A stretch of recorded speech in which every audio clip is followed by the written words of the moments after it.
లడ్డూ కల్తీ అంశం ఏపీ రాజకీయాల్లో దుమారు రేపుతోంది. నిన్న తిరుపతిలో డిప్యూటీ సీఎం పవన్ కళ్యాణ్ చేసిన వ్యాఖ్యలకు వైసీపీ నేతలు కౌంటర్ ఇస్తున్నారు. శ్రీవారి లడ్డూతో పాటు అయోధ్యకు పంపిన లడ్డూలలో కల్తీ జరిగిందన్న పవన్ వ్యాఖ్యలకు టీటీడీ మాజీ చైర్మన్ భూమన కరుణాకర్ రెడ్డి కౌంటర్ ఇచ్చారు. పవన్ కల్తీ జరిగిందని శ్రీవారి దగ్గర ప్రమాణం చేయాలని భూమన సవాల్ చేశారు. గత కొంతకాలంగా కల్తీ నెయ్యితోటి జంతువు కొవ్వుతోటి కలిపిన ప్రసాదాలు ఏడుకొండల వాడికి నైవేద్యంగా పెడతారు. అదే ప్రసాదాలు ఆంధ్రప్రదేశ్ నుంచి 1,00,000 లడ్డులు చేసి ఆ కల్తీ నెయ్యితోటి అయోధ్య రాముడికి పంపిస్తారు. శ్రీవారి లడ్డూలలో కల్తీ జరిగితే ఏ శిక్షకైనా మేము సిద్ధము అని చెప్పినాం. ఈ రోజు కూడా దాని మీదనే నిలబడి ఉన్నాం.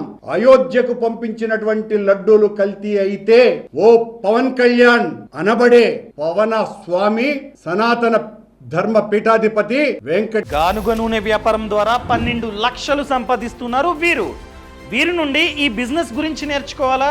అయితే ఫ్రీడమ్ యాప్ ని డౌన్లోడ్ చేసుకోండి. వెంకటేశ్వర స్వామి పాదాల సాక్షిగా ప్రమాణం చేయి.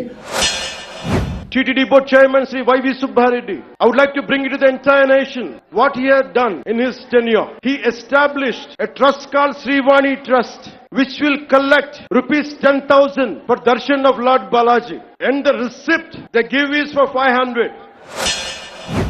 శ్రీవాణి ట్రస్టులో 1,000 కోట్ల రూపాయల అక్రమం అని మాట్లాడుతున్నాడు పవన్ కళ్యాణ్. దీని మీద కూడా వెంకటేశ్వర స్వామి పాదాల మీద ప్రమాణం చేసి చెప్పు. వెళ్ళిపోవటం కాదు, ఈడ నాటకాలాడి. 1 రూపాయి మిస్యూజ్ అయ్యున్నా కూడా అది సుబ్బారెడ్డి గారి సమయంలో ఏర్పడినప్పటికీ కూడా అందులో నేను కూడా బోర్డు సభ్యుడిని. ఏ శిక్షకైనా మేము సిద్ధం. 1 రూపాయి దుర్వినియోగం అయ్యి ఉంటే కూడా. భారతదేశంలో సెక్యులరిజం అంటే హిందూ ధర్మాన్ని దూషించు, అపహాస్యం చేయి, అన్య మతాలను వెనకేసుకొస్తే అది true secularism according to the so called pseudo secularist. సనాతన ధర్మం పాటించే వారి వైపు చట్టాలు ఎలా పనిచేస్తాయంటే నిర్దాక్షిణ్యంగా పనిచేస్తాయి. అన్య ధర్మాలు పాటించే వారిపై ఎక్కువ మానవత్వం, దయ చూపిస్తారు.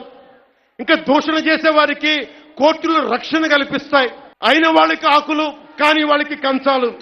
ఇప్పుడు అది కూడా పోయింది, ఆకులు కూడా పోయింది, చేతుల్లో పెట్టి లాక్కోమంటున్నారు.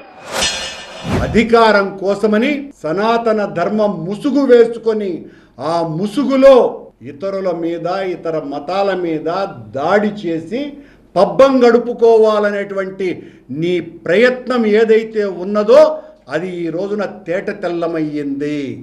కోర్టులనే హెచ్చరిస్తూ ఇతర మతాలను దాడి చేస్తే కోర్టులు వెంటనే స్పందిస్తాయి.